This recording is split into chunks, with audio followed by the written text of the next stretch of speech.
Despite living in an age where our financial affairs are ever more front of mind, the majority of people in the UK still don't have a will.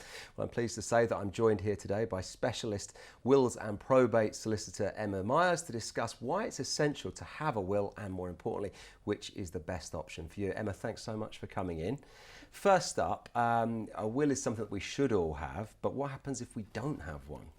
If we don't have a will, it's the government that decides what happens to your assets that you own when you die. So they look at family relationships through your immediate bloodline. It doesn't recognise fiancés, girlfriends, boyfriends, partners, friends, charities. So it's very important that your wishes are expressed in a will. Yeah, absolutely, because there's probably lots of people who are watching this who just listen to that and thought, well, I'm not married, but I've been living with my partner for like 15 or 20 years. Yeah, the old common law. Common law, it's not going to recognise that. No, not at all. So is it something that I can just put together myself? Can I just sit down with my family and say, right, you lot, here's how it is, you're going to get the lot, and write it out? Technically, yes. As long as it's written down, signed by you and witnessed by two people who aren't mentioned in the will, it's valid.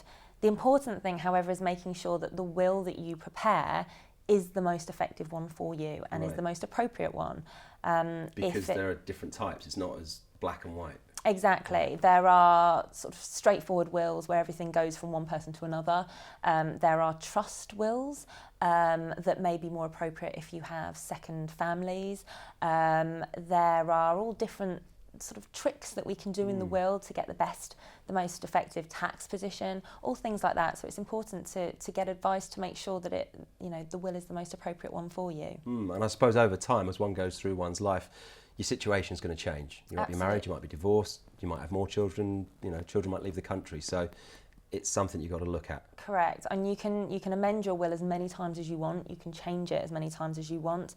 Marriage, you mentioned, that invalidates any will that you've made before you get married. So it's important that once you get married, you readdress the position of the will.